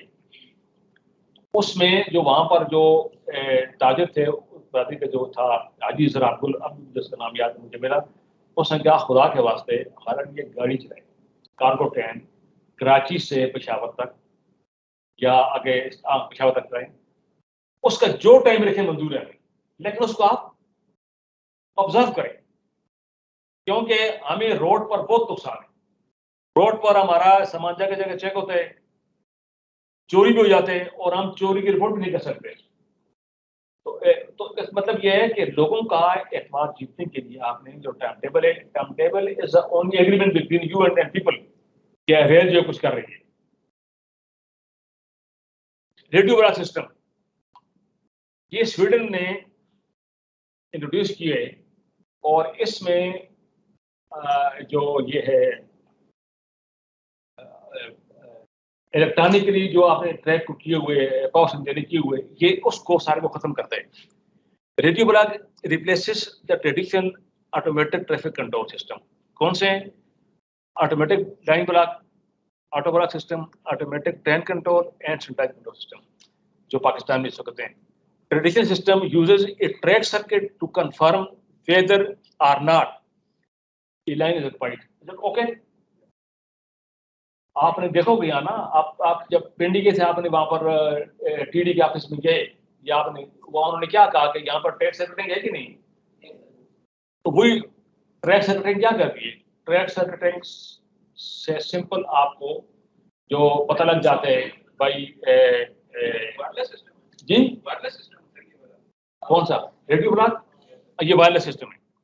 इसमें आप आगे देखें। सर ये उनको रिकमेंडेशन दी थी, क्या कहते हैं जी, पेट्रोल पंप को क्या कहते हैं रिकमेंडेशन दी थी, इन्वेस्टमेंट सबसे कम है और इजीली क्या कहते हैं आप कंपनी के साथ वो कहते हैं कि आपके पास आपको राइट दे देते हैं, जैसे गैस को हम राइट दे देते हैं कि हर स्टेशन पे जो है मार्केटिंग की हो, और वो हमें अगर क्या स्टेशन पे अपने वो बूस्टर लगा दें, उसके साथ अब हम एक सारे कंट्रोल सिस्टम को लिंक कर दें कि बड़ी छोटी सी इन्वेस्टमेंट में हमारा सारा सारा कंट्रोल ऑप्शन जो है ना ऑटोमेटिक भी हो सकता है एरिया ब्लॉक ना। तो इसके लिए आप बाकायदा जो है ना प्रोजेक्ट बना करते हैं अपना, 4-5 लड़के आप जो क्रॉसफील्ड से मिलकर पिंडी के बारे में, एक तो आप कंट्रोल के बारे में बताया रेडियो ब्लॉक का, प्लस आप पिंडी स्टेशन में एक चीज जो है वो जो खटक गई हुई है, अक्सर औकात जो गाड़ियां डाउन की आती हैं तो वो आउटर पर खड़ी जाती हैं। खड़ी इसलिए होती है कि आगे लाइन खाली नहीं होती। आप अगर किसी खाली लाइन पर या ऑक्युपाइड लाइन पर गाड़ी को लेना चाहें तो उसके लिए आप कॉलिंग ऑन सिग्नल, अगर वहाँ कॉलिंग ऑन सिग्नल लग जाए, उसमें आपकी जो गाड़ियाँ, अगर आप उसको कन्वर्ट करें, उसका जो टाइम है, जो वेस्टेज होती है, उसको कन्वर्ट करें मनी में, तो आपको बहुत बड़ा नुकसान होता है, वो बच जाएगा। इसलिए आप जो प्रोजेक्ट हैं, तो क्या 1000 प्रोजेक्ट हैं, आप सिंपल ये भी कर सकते हैं, जो मेरे जहन में है, परमानेंट रिस्ट्रिक्शन लगी हुई है इंजीनियरिंग सेक्शन, ये बहुत जगह पर दे आर नॉट एंड अब इनकी जरूरत नहीं रही उन्हें आप, क्योंकि जो ये रिस्ट्रिक्शन हैं ये मेन लाइन को भी, जो गाड़ियाँ हैं उनको भी ये करती हैं, अपसेट करती हैं, क्योंकि जब तक वो लाइन जहाँ पर रिस्ट्रिक्शन लगी हुई है वो क्लियर नहीं है तो आप गाड़ी को रिसीव नहीं कर सकते। आप किसी भी स्टेशन पर या सेक्शन पर आप अपना बड़ा शानदार दे सकते हैं प्रोजेक्ट जी के, आप इनको रिव्यू कर लें, तो इसके रिव्यू से हर चीज आपने you will have to change everything into numbers. Being science students, आपने सिंपल थ्योरी की बात नहीं करनी, whatever you say you give it number कीजिए, इतने मिनट, इतने पैसे, इतना पेट्रोल, इतना फ्यूल आप बचा सकते हैं। कौन से एरिया में है जी जी, तब ये किस किस्म की नेचर क्या है परमानेंट रेस्ट्रिक्शंस की, जिसकी वजह से टीवी और ये सभी भी लगी? आपने टाइम टेबल देखे? Yes sir. उस टाइम टेबल में आप देखें नहीं पहले, उसमें लिखा होगा कि ये रिस्ट्रिक्शन 1977 में मिलेगा ये, और यहाँ पर यार्ड का जो टर्न आउट है, टर्न आउट होना चाहिए जिस वक्त तो आप एक लाइन से क्रॉस ओवर पर मुंतकिल होते दूसरी लाइन पर, उस क्रॉस ओवर का जो टर्न आउट है उसका जो डिग्री हिसाबिया है वो नॉर्मल होना चाहिए 15 डिग्री का। 15 डिग्री में आपको स्पीड जो है वो नहीं कम करते, लेकिन अगर वो 45 डिग्री है या इससे बढ़े तो जो जब टर्न आउट शार्प होगी तो आप वहां पर परमानेंट सिग्नल लगा देंगे कि जो भी गाड़ी यहाँ से गुजरेगी उसकी स्पीड होगी फ्रॉम 65 किलोमीटर पर आवर से 15 किलोमीटर पर तक, वो आप खत्म कर सकते हैं। आप टर्न आउट से लगा लेना, आप जाएं पहाड़ से पहले एक ब्रिज आते रेलवे का, वो खुशालगढ़ नाम जगह के है, और द्रैसिन का ब्रिज है, वो डबल ब्रिज है, ऊपर ट्रेन है और नीचे रोड है। जो ट्रेन है वहां पर फजूल मीडिया से मुझको ढा रहा था, लेकिन बाद में आ गया, एक परमानेंट सेक्शन लगी हुई 15 किलोमीटर की, जिसकी कोई जरूरत भी नहीं है, that you can dispose of, do away with. आप देख लें। इस तरह मैं आपको एक और बताता हूँ प्रोजेक्ट, आप ऐसे कोई मियाँ वाली गए, ये उस एरिया में गए कोई? अगर आप मियाँ वाली जाएं तो वहां पर एक जगह आता है कालाबाग। कालाबाग का स्टेशन है। कालाबाग स्टेशन के आगे ग्रह सिंध है, बहुत ही खूबसूरत वहां ब्रिज है रेलवे का और रोड का, वो रेल का रोड है। उसके इस तरफ है स्टेशन है माड़ीजंद स्टेशन। अब माड़ीजंद स्टेशन वहां की आबादी बहुत कम है, कालाबाग की ज्यादा है। वो जो ब्रिज है वो बंद किए हुए है। उस ब्रिज पर अगर आप जो आपकी रेलें रिडंडेंट अगर वो आप लगा दें और स्पीड आप 30 किलोमीटर पर आवर कर दें तो आगे जो कालाबाग की आबादी है वहां पर ट्रैक जो है वो नैरो गेज है, उसका ब्रॉड कर दें and it could be done very easily और it will bring a big figure to your caps. क्योंकि इन लड़कों ने कुछ किया, उसमें आप 15 किलोमीटर ट्रैक भी बना देंगे, कालाबाग के लोगों की दुआएं भी लेंगे और उस ब्रिज पर जो जिस पर आपने उसको ठीक किया है उस पर जो आपको टैक्स मिलेगा रोड्स का वो रोजाना का लाखों में होगा। तो there are number of things. मुसीबत ये है कि हमारे यहाँ रिसर्च को यहाँ मिनिस्टर आते हैं कहते हैं कि बस जो मिनिस्टर आता है ना उसको एक चीज अच्छी लगती है, पैसेंजर ट्रेन, उसको रंग करो और उस रंग करके तो उसका इंजन बढ़ा दो, बस खत्म और कुछ नहीं करते। इसलिए कि वो चीज उनको पब्लिक को फौरन इंप्रेस करती है। लेकिन जो रिसर्च वर्क होता है वो होता है दरख्त के फल की तरह। एक दरख्त पर फल जो है आप 2 दिन नहीं ला सकते, आप पूरी मेहनत करेंगे, आप वहां पर बीज जाएंगे, फिर दरख्त बनेगा, फिर कहीं फल लगेगा। हम उसके वेट नहीं करते। सही एक और चीज है सर, अगर एक ऑपरेशन का एरिया है तो इस तरह का कोई इनिशिएटिव लेने की कोशिश करता है, मगर ये सारी चीजें जो इनिशिएट होती हैं डिजाइन या कंस्ट्रक्शन वगैरह जो एरिया सर उधर से होती हैं, सर इस तरह कोई सीन नहीं है। नहीं, आप पर कोई कंपल्शन नहीं है, कोई कंपल्शन नहीं है। मैंने बताया आपको ना, मैं डंके की चोट कहता हूँ कोई मुझसे बात कर ले। मुझे अपनी सर्विस के दौरान right from the post of 17 grade officer to the post of 21 grade officer AGM, मुझे कभी भी अपने काम में कोई दुश्वारी नहीं है। ना मिनिस्टर हायर हुए ना कोई और हायर हुए, और जो मैंने काम चाहे वो किए खुदा के फजल से, कोई इशू नहीं है। अगर आप कमिटेड हैं, अगर आपके खाले से अगर आप काम करना चाहते हैं तो आपके रास्ते में कोई ताकत आएगी। लेकिन अगर आप कहेंगे कि ये भी है ये भी है ये भी है, अदरवाइज ऐसी कोई बात नहीं है। हाँ, माहौल जो एनवायरनमेंट है वो आपको इनकरेज नहीं करना कि आपकी अपनी जाती खेल है वो करेगी। एनवायरनमेंट ऐसे है कि जो आपको फ्रस्ट्रेट करेगा, वो रेलवे के नहीं है।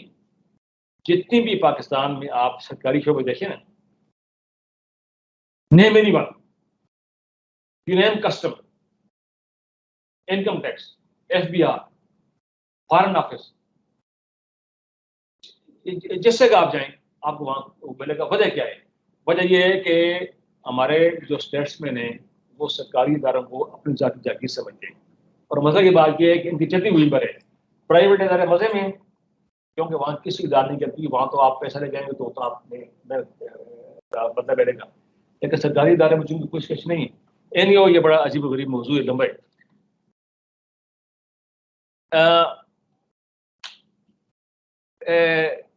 Track side cable carry the information to the signal interlocking system, जो आपका system radio block system. The radio block system communicates with the train by radio. This gives several advantages: low investment, low maintenance cost, and low operation costs. For example, the Swedish Railway fitted this system on one of its sections, 115 kilometer long. The line is not electrified. यानी आपने power supply नहीं की हुई। 14 passenger trains run every weekday on this patch, amounting to 4,68,010 kilometers per year. Before radio block, 11 full-time train dispatchers were needed on 6 stations. After installation, only 2 full-time equivalent staff is needed. आप यहाँ पर भी बचत होगी। Transponders, Transponder mean radio stations, radio channels are mounted between rails that exchange information between the train and the center control. The difference is that information on train position is sent to the signal interlocking system via radio instead of trackside cables. The Swedish National Rail Administration, NRA, approved the system. SJ, that is Swedish Railways, and other operators benefit from this. Other operator mean कि वहाँ private operator भी काम कर रहे हैं. A centralized traffic control is needed to be established for radio block system. The system is a low-cost alternative to the traditional traffic control systems. इसको आप पढ़ें और इसको ट्राई करें. अगर आप यहाँ किसी जगह लगा सकते हैं, ये आपके अंदर बता देंगे. आप यहाँ पर आए हैं तो at least you should prove that people who are graduate from this university, they are different. Radio से कम्युनिकेशन और भी यूज होती है जी, रेडियो से कम्युनिकेशन भी यूज होता है मतलब जो स्टेशन है वो ट्रेन के साथ ड्राइवर के साथ कम्युनिकेट करते हैं हाँ करते हैं. रेडियो कम्युनिकेशन यहाँ पर है. हमारे जो ड्राइवर हैं, गार्ड है, इनका कम्युनिकेशन होती है. लेकिन अगर ये कम्युनिकेशन इसको अगर आप अपग्रेड करके करते हैं लगा दें तो आपका जो जिस तरह आप का होता है ना, ये PTCL के जो होते हैं टीवी होते हैं, आप यहाँ पर केबल को डिस्पोज ऑफ कर लेते हैं तो यहाँ आप केबल को खत्म कर सकते हैं. आपका जो आप देखें कि आपका जो इलेक्ट्रॉनिकली जो पावर सिस्टम है, अगर बारिश हो जाए तो अक्सर स्टैक्यू पर PLC इशू होती है. उस बारिश से जो केबल है, उस केबल की सोलिंग प्रॉपर नहीं होती. आपने गौर किया होगा कि जो ये इलेक्ट्रॉनिकली जो सिग्नल आप कम्युनिकेट करते हैं केबल से करते हैं ना, और केबल के पीछे आपका पूरा एक सिस्टम लगा होता है वो केबल पर. उस केबल की सोलिंग में कहीं भी कोई अगर झूल है तो बारिश के पानी चला जाएगा, और बारिश में अगर पानी आ गया तो आपका सारा सिस्टम बैठ गया. कम से कम जो रेडियो ब्लॉक सिस्टम है इससे वो खत्म हो जाएगा. द ऑफिस ऑफ अच्छा, ये बहुत इंपॉर्टेंट है. हमारे यहाँ एक्सीडेंट होते हैं या कोई मसला होता है, उसमें जज भी वही होते हैं जो जुर्म करते हैं. रेलवे की अगर एक ट्रैक पर कोई मसला पड़ गया है और ट्रैक के स्प्रेड होते हैं, जब ट्रैक स्प्रेड हो ज़ाहिर बात है गाड़ी की व्हील अच्छी नहीं उसमें गिर जाएगी. अब उसको हम खुद ही उसके कासरात करते हैं और ले दे कि हमारे पास कौन सी रेगुलेटरी अथॉरिटी है, federal government inspector of railway, FGIR जो बज़ाहिर तो एक इंडिपेंडेंट बॉडी है, लेकिन आज के FGIR कल रेलवे के GM होता है. तो therefore FGIR, federal government inspector of railway, who is supposed to hold impartial inquiry and to get the culprits out. He is in the course of an inquiry. He is changed from FGIR to GM. इसका मतलब ये है कि आपके पास कोई ऐसी इम्पार्टियल authority नहीं है जो ये फैसला कर सके कि रेलवे के अंदर किस जगह पर सेफ्टी के लेवल एनहांस हो, किस जगह पर इन्वेस्टमेंट हो, कहाँ हमारी पब्लिक जो है उसको तकलीफ पहुंच रही है, कहाँ पर इन लोगों ने स्टाफ को रिस्पॉन्सिबल ठहराए, इंक्वायरी सही नहीं हुई. वहाँ यूरोप में या जापान में या अमेरिका में आपके पास रेगुलेटरी अथॉरिटीज हैं. The Office of Rail Regulation is the independent safety and economic regulator for British Railways. It is responsible for ensuring that railway operators comply with health and safety laws. Railway operator mean आप लोग, आपका staff, वो जो है वो properly जो है जिस तरह इन्होंने कहा था गोयर ने कि उनका वो एक टेस्ट होना चाहिए, साइकोलॉजिकल टेस्ट, तो ये भी कर दे.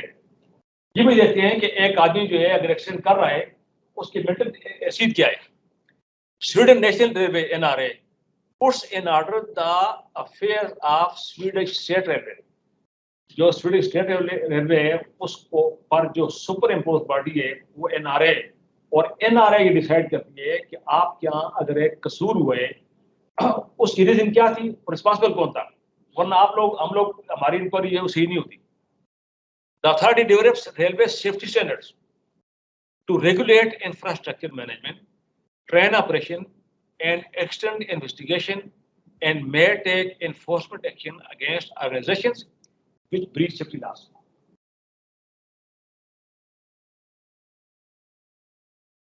Transport accidents investigation are conducted independent of infrastructure managers or train operators in the Netherlands, Finland and Sweden.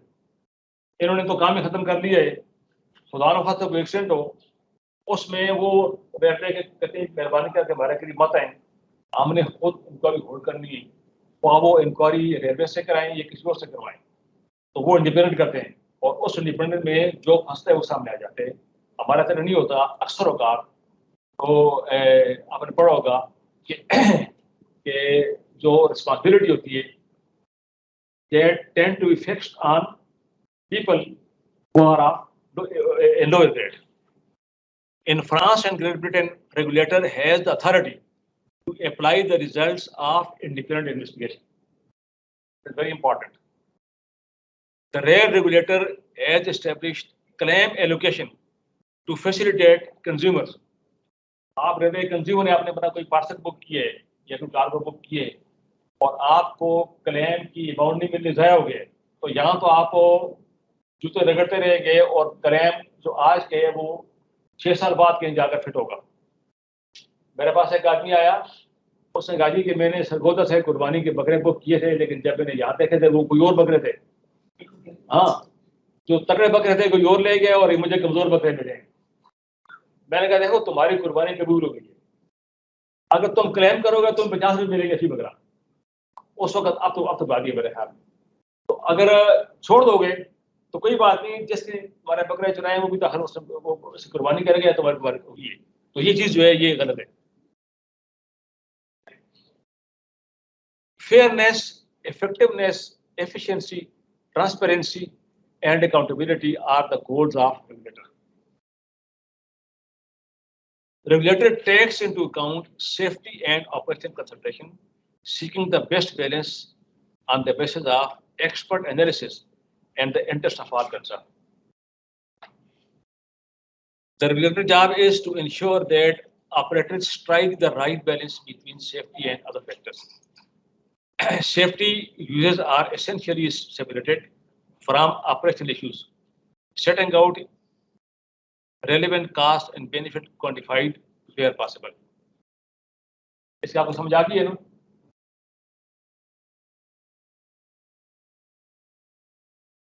European union का स्टैंडर्ड क्या है? Appointment of an engineering project management team and to develop EU railway standards. हमारे यहाँ कोई भी नहीं, ये आपके लिए एक गाइडलाइन है जिसको आप अपना कर, क्योंकि आप बिल्कुल फ्रेश हैं, your class is fresh and you are, as a matter of fact, you are the pioneers of railway experts which are graduating from Indian University. जब अगर आप गौर करें तो इन ट्रेंड को आप अपने यहाँ भी कर सकते हैं, इंट्रोड्यूस करवा सकते हैं. Development of methodology for risk assessment, cost and benefit of safety regulations. All the major EU railway systems were nationalized as unified government-owned system. पहले सारी पर privatized. Restructuring implies management of infrastructure as separate from train operation, monitoring passengers and freight operation. Pakistan ने भी 1998 में 3 यहाँ पर बनाए थे स्ट्रक्चर. एक था इंफ्रास्ट्रक्चर मैनेजमेंट यूनिट, एक था रोलिंग स्टॉक और एक था ट्रैफिक. ये बहुत अच्छा आइडिया था लेकिन ये चल न सका. इसलिए चल न सका कि रेलवे के जो थे बड़े, उन्होंने कहा जी कि हम इस तरह रेल को प्राइवेटाइज करेंगे. इंजीनियर जो है उनका काम सिर्फ ये होगा ट्रैक को संभालें, ट्रैक को सिग्नल को फिट करें और उस ट्रैक पर हम एक्सेस देंगे प्राइवेट पार्टी को. लेकिन वो कोई भी नहीं आया क्योंकि सिस्टम को जिस तरह प्रॉपर एक्सपर्ट में चलना था वो नहीं चली. Primary responsibility for safety lies necessarily with the operators and Infrastructure Management. Railway Safety Regulation Regime, RSRRS. EU railway system are subject to Railway Safety Regulation Regime. New operators are bound to possess the desired skills and expertise to have approval of the IM Infrastructure Management and TO train operators. The track, structure, and equipment of the IM must be compatible with the train. The infrastructure module deals in rail, signaling, and control system, including braking power and communication system. Netherlands, Finland, Denmark, Sweden have excellent investigation bodies separate from regulators. वहाँ जो regulator है उसके अलावा एक और regulator है जिसने simple action को करना है उसकी काज देखनी है. Credibility in railway safety is regulated by health and safety departments. Most states have a government body with specific task of regulatory autonomy. अच्छा अब अभी एक नया वो शुरू करने exercise man machine project by France and British academics. France और बरतानिया में जो रेलवे के एक्सपर्ट्स हैं वो ये चेक कर